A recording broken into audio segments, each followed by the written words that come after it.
detail that you put on the outside. That I loved them before that even happened. And then when I came over, that's why I brought the other girls over to kind of see it. It's very important to attend these events and to be invited to be a vendor and showcase our work as Indigenous artists, so that we can share our culture and our skill.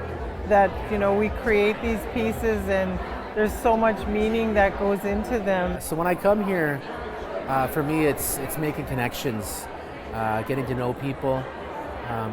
That's always important when it comes to business, of course, right? And it's great. We get to sell product and make some extra money. It's good. This panel is for graduates who have either been operating a business or they're about to launch a business. I'm the proud owner of Gigi's Beautiful Beads. Whether you're a beginner or an experienced beadwork artist, I provide a wide selection of materials to support your creativity. In addition to supplies, I also create my own beaded jewelry, included my beaded hoops, which you've probably seen on the table over there. And they are actually now available in winter stores across Canada, except for New Brunswick. It's the only province that does not have them. My target market includes beading enthusiasts, Indigenous artists, jewelry makers, and anyone who loves to create or wear beadwork. Keith, can you introduce yourself and tell us a bit about your business? Yeah, thanks, Frank. My name is Keith Cole. I'm an Indigenous entrepreneur from Sedunsis First Nation. I overcame systemic barriers in the IT industry to build a career. With my deep roots in culture and tradition, I founded Komasabu Digital Solutions to bridge gaps and grow in digital divide of modern times. I offer digital Indigenous assessment services, which could be anything like social media, websites, any kind of digital product. My focus is to bridge a gap and make a more culturally inclusive and digitally accessible space for all Indigenous people. My target market right now is non-Indigenous owned Canadian businesses that are operating in the digital space and are looking to be more culturally inclusive. Mel, could you introduce yourself and your business, please? My name is Malcolm Bolyer. I'm a member of Metapenagiog First Nation. I'm a full-time artist, a two-spirit artist. I've been in business for about 6 years. Through this program, I've had the goal of expanding my work digitally, where originally I am, a traditional artist. I do beadwork for galleries and private collectors, as well as merging it with technology through 3D printing, augmented reality, virtual reality. And I came into this program looking to expand my virtual reality practice to eventually offer workshops teaching virtual reality. Currently, at my studio, we opened our studio space in July. We're over in the corner there, the collective with the big banner. We're here in Fredericton. It's a collective of Indigenous and queer artists, featuring tattoos, weaving, and beadwork. For me, I offer beadwork workshops for Indigenous youth, but also for Indigenous and non-Indigenous businesses and organizations that want to do team building through art. Outside of that studio practice, I travel to schools throughout New Brunswick offering artist talks and workshops to youth so that they can explore creativity as a career path and encourage that in them. So Paula, this brings us to you. Well, Frank. My name is Paula Simon Koutsamikas, and I'm from the Elizabeth First Nation, and I work in Femtech. I am a certified Agile practitioner, and I'm working towards my PMP, and I'm a seasoned project manager with about 20 years of experience in technology, and I have extensive experience in strategic and leadership, operational leadership. So my offerings are consulting services in IT, digital and business transformations, specializing in change management, project management, and general management consulting. My target audience is public and private sector organizations that are undergoing transformational change, business change, organizational change, whether it involves IT as a component or not. And Paula, I have a follow-up question for you. You mentioned PMP. Can you talk a little bit more about what this is? Yes. So PMP is a designation called Project Management Professional. It is a highly worldwide recognized designation given by the Project Management Institute. It requires an applicant to have 60 months of having led projects and also 40 hours of project management studies, and then a 4-hour proctored exam, which consists of 230 questions. You get 2 10-minute breaks, and then you have to pass 180 questions. And then you have to keep up your designation in good standing by continuing education credits. I want to ask everybody, what are some of the driving forces for your business? And Keith, I'm going to start with you. One thing is values. I have very strong values, and it makes it hard to work for other people with different values, because if they don't align, it just doesn't work. Another thing is my deep passion for culture inclusiveness. So I want to be I want to solve issues and not be a part of them. So I think that's a big internal driving force for me. And the industry is a tough place, so it's better to be on your own when you're on missions like this, I find, or partner with the same people who have likewise missions. I once had someone in the industry, in the IT industry, tell me that Indigenous things need to be left at the door when work is being done, and I think there's a way to implement that so it can be professional and inclusive, and that's so. I find, like, as a person, I'm very values-centered, and it was important for me to be able to run my business in a way that aligned with my values as an Indigenous person and as a Two-Spirit person. And I wasn't finding, that fulfillment or that alignment in prior employment. I didn't feel, that I was seen as a full person and that full person was safe at companies I've worked in. And so it was really important to me to work towards the broader picture of what kind of world do I want to see and what kind of world am I building through the work that I do. I think that, every company has that possibility no matter what sector you're in, like we're all contributing to something bigger, something better. And for me, that was really important. It matters to me that, no matter what's happening in the world and in our climate, that Indigenous people can come to my studio or come to my space and be celebrated, that Two-Spirit and queer people can come to my space and be celebrated and always know they have somewhere to go.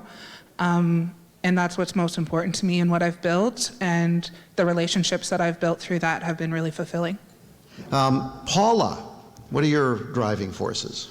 I spent a lot of my career in Toronto, and I guess a lot of my network was in Toronto, and it was really easy for me to get a job because we were all like 3 degrees of separation in my industry. Then I moved to the Atlantic province, and I relied a lot on recruitment agencies, and I just started getting frustrated because I didn't have a network.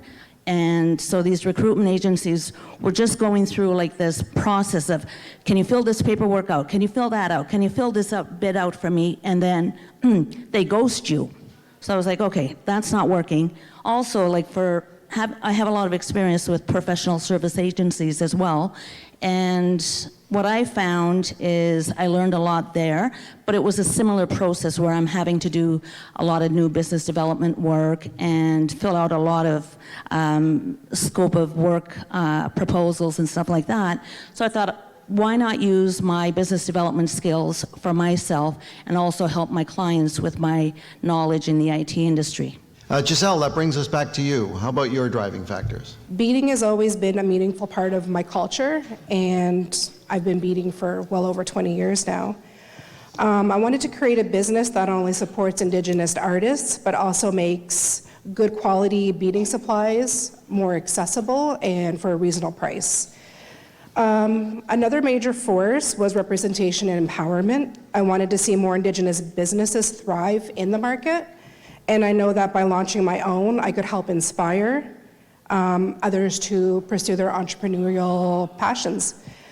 Lastly, the demand that I found for my beaded hoop earrings, which once again I said are sold now in winners, showed me that there was a real opportunity to grow. And seeing people appreciate and wear my designs gave me the motivation to turn my passion into a sustainable business. So the theme for this event is the knowledge industry, and you've just completed a 20-week program, 10 weeks in virtual classrooms and 10 weeks in aftercare. What's your biggest takeaway or aha from this experience. And Mel, I'm going to start with you this time. The biggest takeaway was confidence. I used to say, like before I was an entrepreneur, I was a massage therapist, and I used to say I would never work for myself, that working for a company was the way to go because it was too much stress to handle everything on my own, and I didn't think I had that ability to do it. And I've been doing that now for 6 years, running everything on my own, making art and living the dream. And a lot of the time, imposter syndrome makes me think that that's luck, that that's just right place, right time, that, you know, that I don't deserve to be here, or that the things I have are, you know, falling into my lap. And I often forget that, you know, I'm working hard. And with this program, I found, like Frank said, a lot of us are value-based. And for me, I felt very strongly about some business decisions I would make, but I didn't quite have my finger on why that was. I just knew that if somebody asked me something, I knew the answer.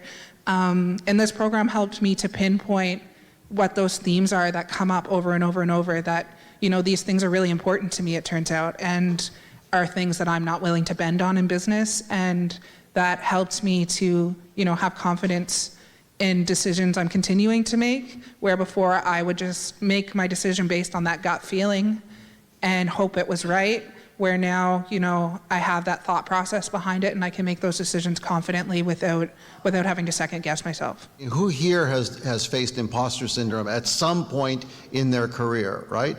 If you haven't faced imposter syndrome, you're probably not pushing yourself hard enough, right? It's a signal that you're pushing yourself, that you're trying to move things forward. And we always go into territory that is unfamiliar with us, you know, brand new job, brand new role, brand new level in the company. Geez, I've never been here before. You know, everyone's looking to me for leadership on something and I don't know what I'm doing. I don't want them to know that I don't know what I'm doing. I have to figure this out, and we figure it out, right? So imposter syndrome, it's real. It's not a bad thing. It's really an indication that you're moving things forward. Mel, follow-up question. What are some of the milestones leading up to today, and what are some of the things you're looking forward to? Hello? Okay. I guess for me, milestones, moments that really felt like, you know, I'm doing this and it's all working out. Opening our studio in July, that felt really special. And getting, you know, to work with, I work with my sister, we opened the studio together, and that's really special to share that together. I recently had work exhibited in Radical Stitch. That's the world's largest contemporary beadwork exhibit. That was here in Fredericton from December to March. My work was in the gallery alongside lots of my heroes, and that was a really big deal.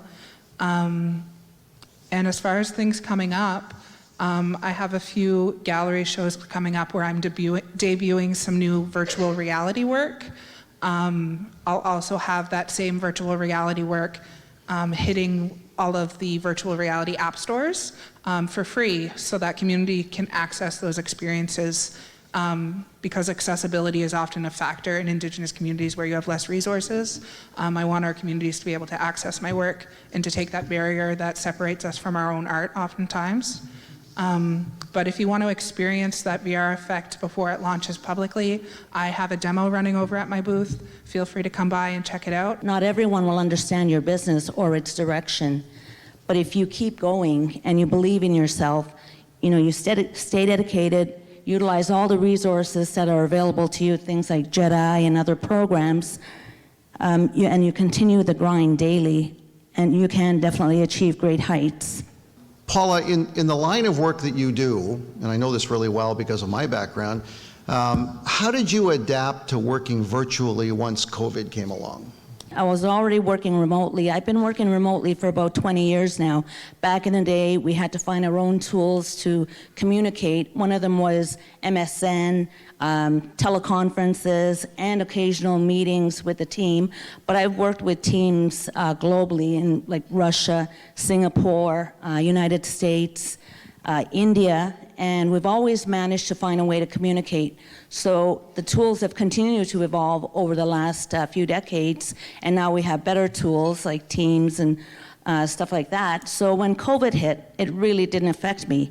It just brought everybody to the point that I've already been. And I think it just made it more seamless to work with everybody in those kinds of settings where everybody's virtual, everybody's in pajamas, you know, and it's...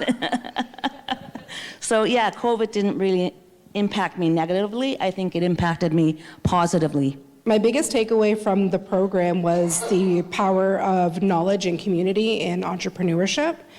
The virtual classroom sessions provided me with invaluable business insights, from marketing strategies to financial planning, that have helped me refine my vision for my business. During the aftercare, I realized that building a business isn't just about selling a product. It's also about building relationships and staying adaptable and continuously learning. Having the support of mentors and fellow entrepreneurs, as well as Frank and Diane, have reinforced that success comes from both knowledge and action. This experience has given me the confidence and tools to grow my business in a meaningful way, and I'm just excited to apply everything that I've learned on my journey. Earlier you mentioned that your earrings are available in Winners everywhere except New Brunswick. Yes. I'm sure people will be interested in, how did you get the opportunity to get your earrings into Winners? A company called Biscayne was asking artists to register to showcase their work on their site, and so I did it. My earrings got on there. And I guess Winners has this new initiative where they're trying to build relationships with Indigenous theaters, artists, as part of their role in reconciliation. So they saw my hoops, reached out to Biscayne and asked if I wanted to sign a contract with them to have my earrings in their stores. So that's how it all happened, very quickly. Keith, how about your takeaways or ahas from the program? My biggest takeaway is networking and building personal connections with people who have knowledge and experience has been so valuable and important, and having an open mind because of the opportunities that can be reached by doing so and from the connections you make. What really matters, I find, is your reputation and your personal connections with people in that face-to-face conversation. I've met many different people from different industries and parts of the country during this program that have made several different types of impacts on me to help me shape my business and continue on my journey. With this, it helped build on my mindset and further discover the need for my work and to be able to find my place in the world. The motivation and structure from this program bridged the gap I needed to getting on the road to being an entrepreneur. And I really couldn't have done it without my coaches, Frank and Diane, and everyone else that helped me along the way in the incubator program. My biggest takeaway, though, is start following your dream today, because tomorrow never comes. And Keith, this is a milestone month for you. What are the highlights? First of all, tell us what the milestone is. And then secondly, what are the highlights of what you needed to do to be ready for today? My highlight for today is today is the launch date for my business that I built during the incubator program. So thanks everyone for attending my launch party. I couldn't have done it without the JEDI incubator program. Frank and Diane, they really put a lot of work in. They have a lot of passion, and you can just tell. They're good people to be around. Aside from that, I spent several weeks doing personal research with communities and Indigenous issues, having conversations with people that actively know about the issue and are also trying to help it. But most of the time when I'm product development, I've been developing tools that I'm going to use to perform my digital assets. So I've created my own scorecards to do so. And I also had a chance to work with some other small Indigenous business owners to kind of help me figure out what I really had to do to make this a reality and actually test it, not just look at it in my mind. And yeah, that's that. Dylan, come on down, because I'm going to introduce you in a moment. Well, first of all, I'm from Nahuatl First Nation, Ill Ground, for anybody who doesn't know that, in the Miramichi region. And I am a musician, a songwriter, and I own a recording studio, which is what I went to JEDI for. So my recording studio is my business. I play, it's called Shiftwork Recording, you can see it right there. And I play in my own band named Marion, and we play here around town and through the Maritimes all the time. And I also play in a group of all Indigenous songwriters called the Hello Crows, which is a really fun. We got a fan back there, which is excellent. Thank you.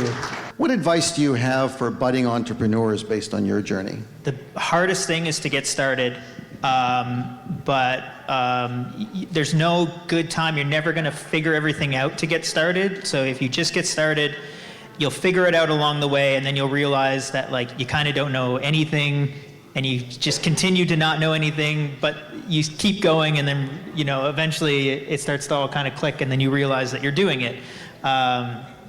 And there's a whole community of people around you who are also business owners or starting businesses, so reach out. I mean, JEDI was a big one for me. I had been a musician for so long, and I kind of had a studio once I went to recording school, but I was kind of doing it a little bit on the side, and I wasn't really taking it like the huge leap to do it. Just because I didn't really think I could here in Fredericton or in New Brunswick in general. I kind of had the assumption that you'd have to go to a bigger city to do something with music, but it's just not the case. And I took the incubator back in 2019, and it really kind of gave me the confidence to dive right into it. And I've pretty much been doing it full time since then. You may recall a term that we learned back when you were in the programs about being less wrong over time. That it's okay to be wrong when you're trying to build the business plan for the first time, or you're trying to get some financials down on paper. You're never going to be right? Even when you fully bake a business plan, the moment you lock it down, the moment you put the word final on the file name, it's wrong, because the world changes. So we embrace being less wrong over time, and it gives us the freedom to give estimates, to do our best estimates.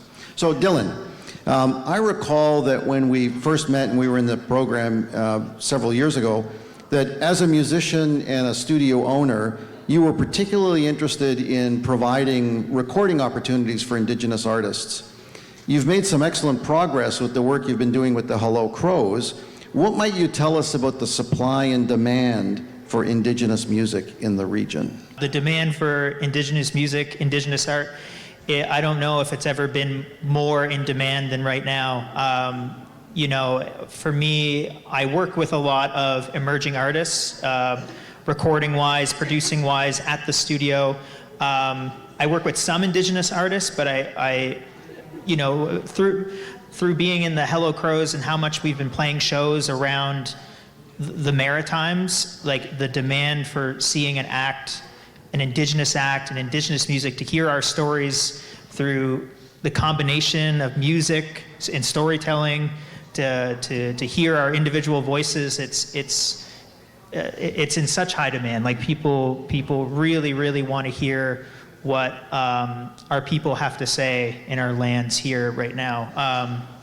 And so I would encourage anybody here, if you know anybody who is Indigenous, who's a musician, a songwriter, to encourage them to get out there and play and perform, because I personally would like to see more Indigenous representation in festivals and shows and conferences and stuff like that. But I also want to work with more Indigenous artists to, help create their career, help them along their career, and really just start to make a wave. Well, thank you for being here today and sharing, and it's always good to see you again. What I like about coming to these business forums is connecting with people, establishing relationships, and learning.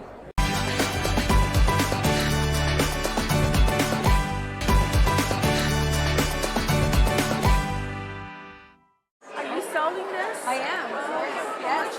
When JEDI stepped in, told me about the incubator course, they kind of like fulfilled a dream that I've had for a long time. I didn't want to be able to say, oh, well, I can't work. I just throw me on welfare. I wanted to be able to support my family and explore the world in a different kind of way. I never thought that I'd ever be doing this, honestly. It's just kind of helped me reconnect with my community, with the world. I'm really grateful that they were able to help me financially. So back in 2019, I was invited to a very special event and they wanted us to share our culture, which I didn't really know much about my culture then. And I wanted to share gifts. I had a friend teach me how to make earrings. So what I did is I went outside and I cut a little piece of birch bark off the tree and put it on an earring, and that's where it started from there. And then now I'm making pieces, and it's been really healthy for me. Losing my culture and now being able to make art like this has been fantastic. Coming to business conferences like this allows me to get some exposure for my work.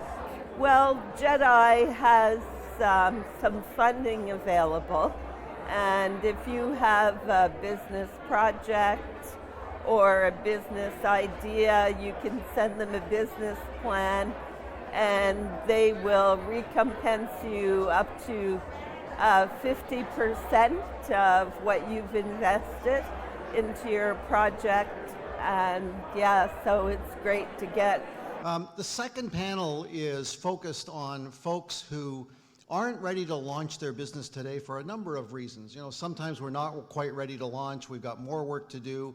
We've got more learning to do. It's not the right time of our lives to be launching, but we're very interested in learning about entrepreneurship.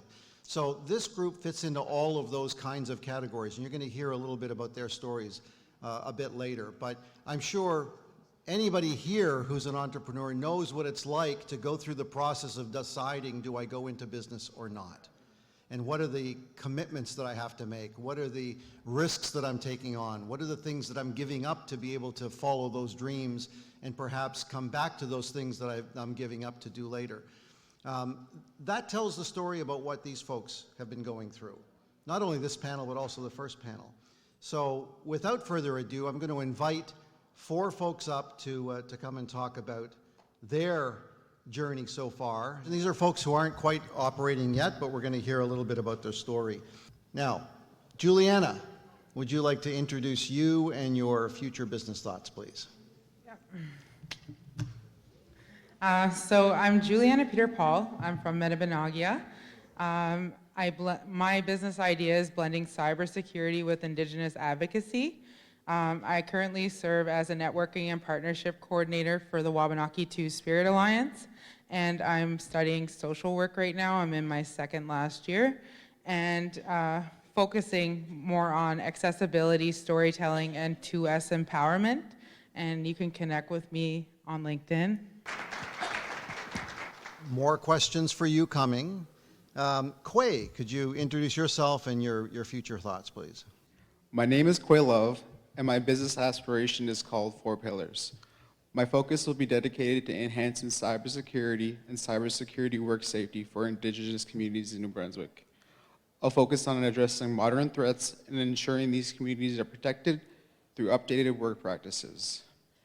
I'm passionate about bridging technology with culture, always prioritizing community empowerment and resilience to foster safer environments both online and physically, especially about the dangers of the internet, and more specifically hackers and their ability to hack and steal your private information without you even knowing.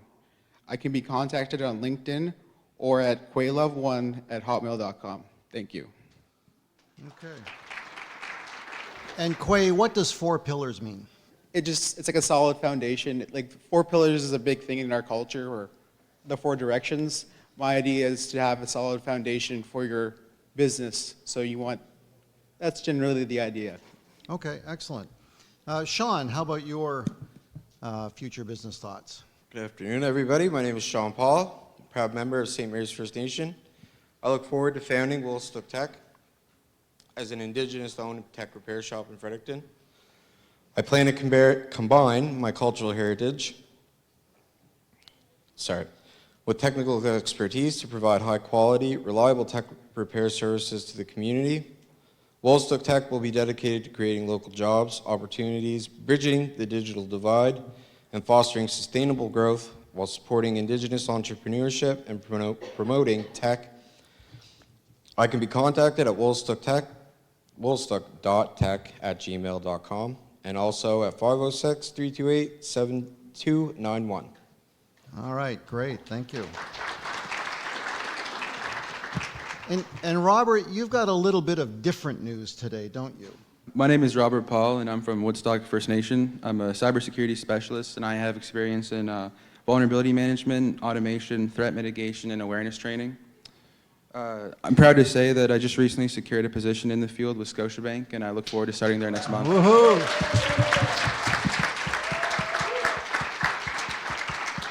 Excellent, excellent. So this morning we talked about entrepreneurs needing a driving force or having a driving force that really pushes them to go through the difficulties sometimes of starting a business. So I'm curious to know what some of your driving forces are for your future plans. So Quay, we're going to start with you on this one. I've been motivated to use my cybersecurity skills to help as many people as possible, especially our youth and Indigenous communities where they're the most vulnerable to hackers and bad actors. I plan to help by bringing awareness to youth and community organizations to learn how to protect themselves against hackers. In the long term, I want to create more opportunities for Indigenous youth and prepare them for the modern world. I think this is the best way to positively impact future generations is starting with our youth. Thank you. Excellent, a very needed help that people have. Sean, how about you? What are some of your plans, or your driving forces? So my driving force for starting Woolstock Tech is to create meaningful opportunities within my community. As a member of St. Mary's First Nation, and as I mentioned earlier, I want to combine my technical skills with my cultural heritage to bridge the digital divide, promote Indigenous entrepreneurship, and provide jobs and skills development for others in the community. Okay, great. And I'm going to skip over Robert, because Robert, I have a different kind of question for you, right? So I'm going to go over to Juliana. Juliana, what are some of your driving forces? My drive comes from connection, community, and my grandparents, Ben and Diane's wisdom. I'm creating a digital space to protect and share Indigenous knowledge, not just for now, but for the next 7 generations. And it's more than business to me. It's about sovereignty, and it's more than survival. It's about resurgence.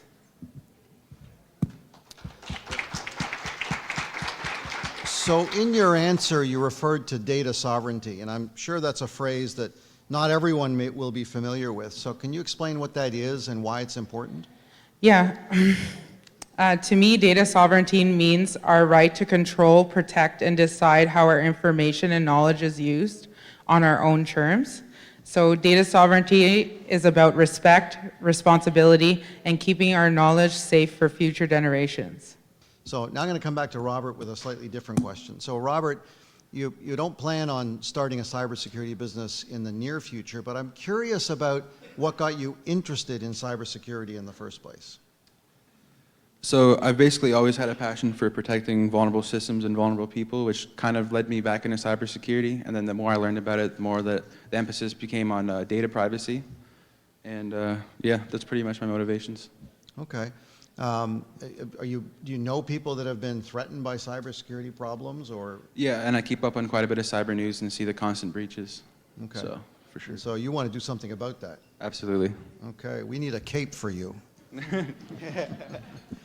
So, as I mentioned this morning, the theme for the event is the knowledge industry. So you've also just completed a 20-week program, 10 weeks in a virtual classroom and 10 weeks in aftercare. I'm curious to know what your biggest takeaway or aha is from this experience. And Sean, I'd like to start with you, please. So my biggest takeaway is the importance of blending technical skills with a focus on community needs.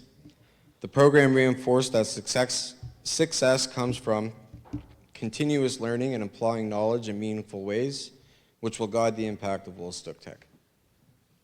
Okay, and Sean, speaking of technical skills, how did you acquire your technical skills?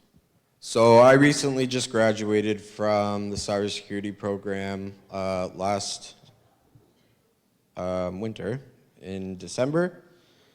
I also, at a young age, I started taking things apart and putting them back together, always. I would get a new toy and I would take it apart to see what was inside. So that continued into my adult ages, and I love fixing things and putting them back together for myself and others. That's great. I used to take things apart when I was a kid as well, but I always had parts left over when I put them back together again. I'm sure I did too. Yeah, but mine never worked again. So, Robert, what was your biggest takeaway or aha from the program? Takeaway from the program is just how important networking is, and being present for things like conferences, webinars, and such, and then just being overall coachable. And was that hard? Was that easy? Is it something that you took a while to It's a little embrace? time-consuming to follow up on all of those things, but it's for sure worth it. Because you had a little homework to do? Quite a bit. Did your instructors ever follow up with you? Sometimes. I could ask that of anyone. I'm not picking on Robert. Juliana, how about your biggest takeaway or aha from this experience? I want to first thank Diane and Frank because they really helped me on this journey, and I learned a lot through them. So my biggest takeaway is that tech alone isn't enough. It's about protecting our knowledge, and it takes community responsibility and deep care. And this journey showed me the strength in weaving digital memory with digital protection. And it's not just about data, it's about our stories, our teachings, and our future. No, you're so right. And you're so right that it's not just about the tech. You can have the best tech in the world, you could have the best product in the world. If you don't know how to promote it, if you don't know how to target a market, if you don't know how to talk about it to customers, to investors, to potential partners, it's not going to go very far. You know, it's rare that the best tech ever wins. Some of the folks that are of my generation here will remember beta versus VHS tapes, right? VHS won, beta was a better technology, but VHS won, right? It's all about much more than the tech itself. I have a beading business that I create earrings, medallions, beaded poppies, lanyards. Basically, I love what I do and I love what I create, and I love every piece. There's a little bit of my culture that goes into every piece that I make. I've been beading for approximately 12 years. A close friend taught me how to bead, and I've been doing it ever since.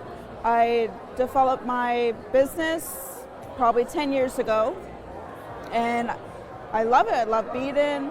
It keeps me grounded, it connects me to my culture, and it's so much fun.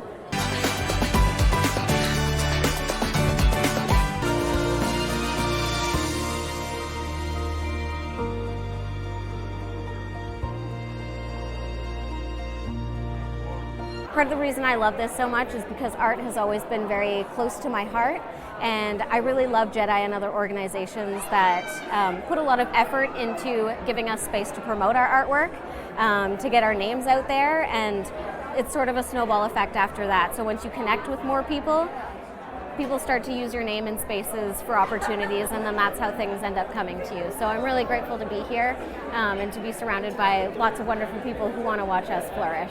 So what I have here is a birch bark and porcupine quill pendant that I made. It's a goldfish.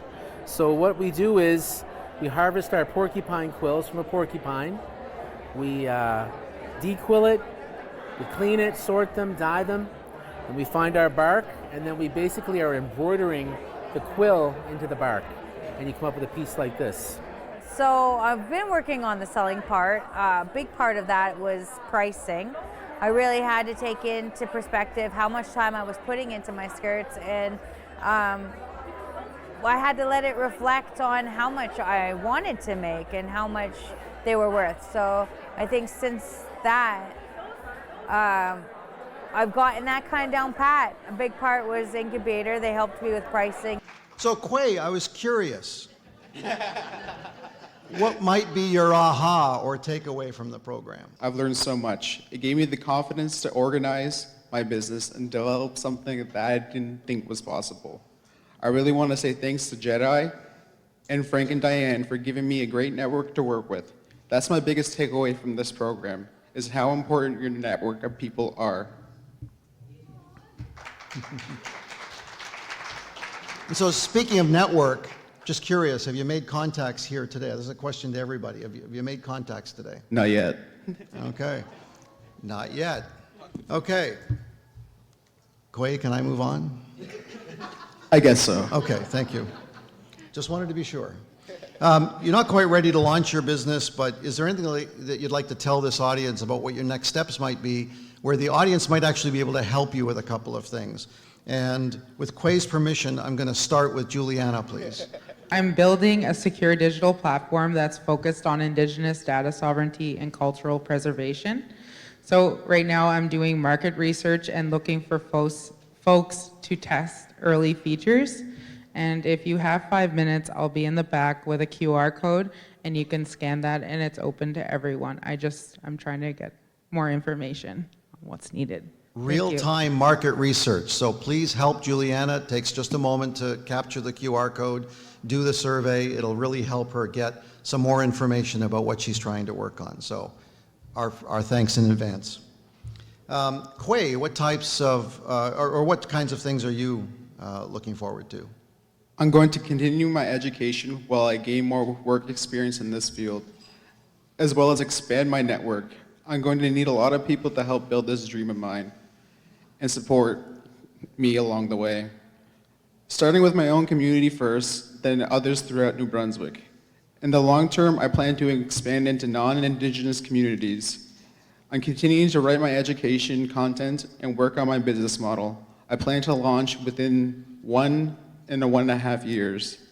Keep your eyes out for me on the JEDI Business Directory. Okay, excellent. What types of roles or activities would you be looking forward to in the next little while as you lead up towards that? Hopefully some more SOC analyst roles, but I'm willing to do more entry positions if that's what gets me on the road. Okay. I thought this was a tech group. Why are you interested in SOCs? Well, you know. So explain what SOC is. A SOC analyst is basically, they're on the front line of all cyber attacks for most companies. They're the ones monitoring, when you buy something from someone like Microsoft, they're the ones using the software to monitor it for you. They're basically the service that you get to monitor your network through another company. So it's great to have a SOC analyst in the family. Yes. Yeah. Okay. What kinds of things might the audience be helping you here with? So as I prepare to launch Woolstock Tech, I'm focused on starting my business in stages. The first stage is completing a business plan, which I am working on. The second stage is applying for grants that will allow me to operate from home and service the areas of Brighton and Carleton County. This lets me get started, and then I can work on the third stage, which is to move my shop to Fredericton area. So if you are in the Heartland area, Woodstock area, Carleton County area at all, let me know if you have some electronics that need some love, and I'll be in the networking area if you'd like a business card. And what kinds of, feel free. What kinds of repair work do you do? What are some examples? So just for example, I'll be repairing cell phones, laptops, gaming consoles. There's also others that you wouldn't really think of, like PCB boards from, let's say, your dryer, or even a stove. So basically any type of electronic that you can think of and that you need in your daily life, I'll be able to fix for you. Do you really think there's a demand for those kinds of services? I mean, do cell phones ever break? Do laptops ever break? Absolutely. Constantly. Yes. I'm very familiar with this. So, Robert, I've got a last question for you, and just before I ask this to you, Layla, you're on deck. You're coming up in a few moments, okay? All right, I got a thumbs up back. So, Robert, a different kind of question for you. You entered this program with a plan to start a cybersecurity business. What changed your mind? So originally I saw a lot of opportunity in the cybersecurity space that I could fill, but this program helped me realize that I'd like to get more experience and exposure and chase a few certifications. What kinds of certifications? I'd like to start with Security Plus and eventually work my way up to CISSP. Okay, and does that open up doors for you? Absolutely. What kind of doors? Senior roles, some really high-level positions, all the Okay. sort of things I'm chasing. Maybe making a little more money too? Absolutely. Oh yeah, okay, there's that part. That's the hope. Okay, great. I want to thank you guys for sitting here and answering my questions. They did awesome, didn't they?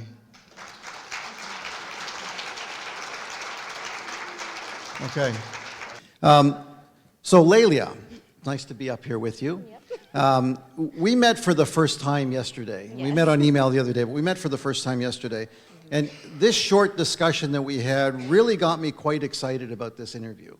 So I'm real curious to hear you introduce yourself and talk about your business, and I'm going to give you a couple of minutes to do that. Yeah, absolutely. So hi everybody, my name is Lelia Bennett. My art alias or business name is Little Ilnu. It's very fitting because I'm under 5 feet and I'm Ilnu, so that's how I came up with the name. I'm a member of Bear River First Nation. I grew up in Rexton, New Brunswick though, so closer to Elsie. And I learned beading from a friend quite a few years ago, back in 2018, and I really had a strong interest for it. And I would experiment it with, here and there, and kind of made a page to document my journey through experimenting beadwork. And eventually, my art account ended up getting hacked online, and I was not able to get it back. I know this is sad, but it has a happy ending. And I thought that was it for me, because I was like, oh, I just tried selling my art, and it's already ruined. Maybe this is a bad sign. So I gave myself time to think about it, and I thought, you know what? No, I'm going to try again, and I'm going to do it for real this time, like take it super seriously, because before it was just sort of casual, and that's when I came up with Little Ilnu. So that was 2.5 years ago. Still currently in business, and I was actually here at the JEDI Business Forum last year, so it was almost exactly a year ago today, and at that point I was considering whether I would go full-time or not with my business. I had been doing it for a year and a half maybe, coinciding with my, not real job, but my, I get a paycheck kind of job. And I thought, you know what, I don't really want to look for another job, which was a scary thought, and so I just kind of let it happen. My contract ended, and I took this full force, and it's been a full year now of doing this as my only income full-time, so yay.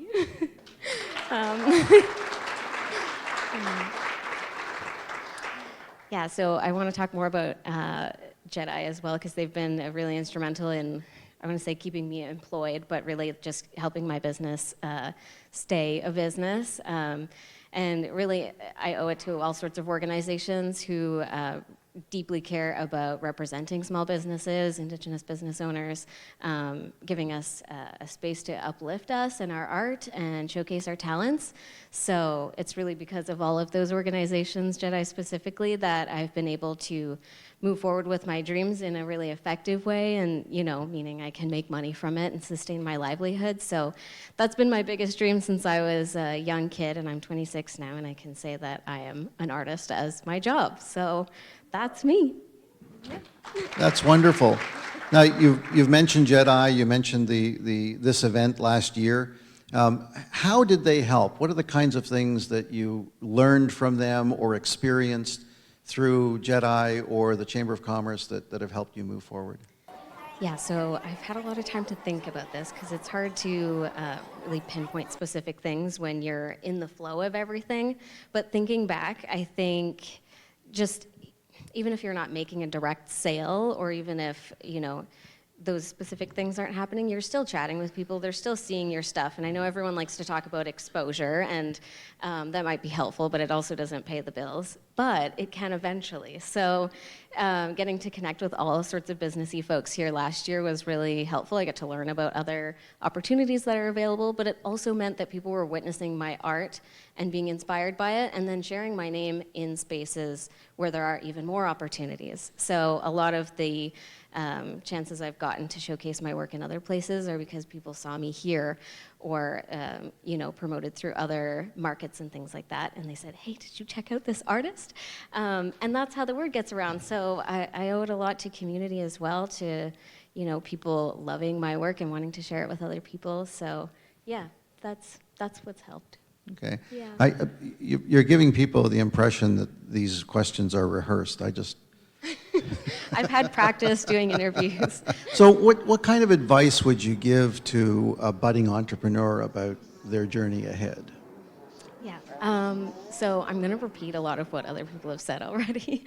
Everyone's getting the believe in yourself speech today, but I'd say that really is the most important thing. And like what Mel was saying about imposter syndrome, a lot of what held me back is I felt like I wasn't ready for some reason. Ready for what exactly? I don't know. But I was like, I don't know how all of this works, or what about this, or if I run into this problem, I won't know what to do. But you figure it out, which is also what somebody else said. And it's really true. Like, I didn't know how shipping worked. I was like, I don't know if I want to go online. Maybe I just want to do in person. But then people would ask, and I was like, you know what? I will figure it out for you. And I did. And now I ship all across North America. I've actually even shipped to France as well. So my art is just out there. Living everywhere, experiencing things, and I think that is really, really special. So I want to encourage other people to believe in themselves as much as they believe in other people. And we spend a lot of time, some of us, encouraging other people to chase their dreams.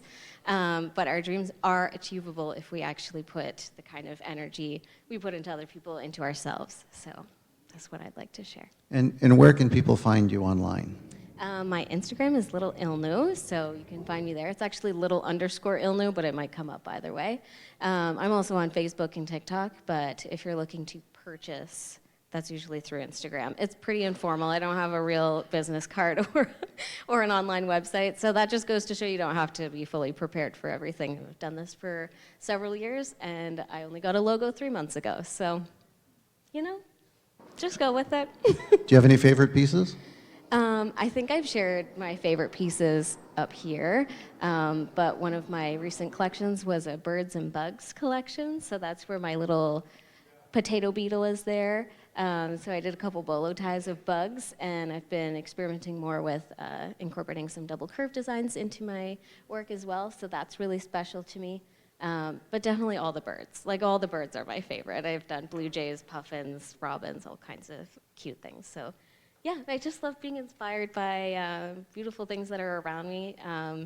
Sometimes I'll look outside and notice the birds and think, you know what, I'm going to put it in an earring. So then I do. So yeah, I love everything I make, but those are some of my favorites. Well, that's wonderful. So thank you very much for being here, and congratulations on your success so far, and best wishes for your journey as you go forward. Thank you. All right. We're going to be having a bunch of store chains on Woodstock First Nation.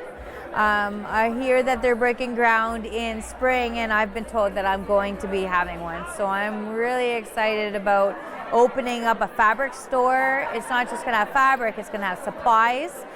It's also going to have 4 stations where you can come in and choose your materials, and I'll help you from point A to point B and making your skirt.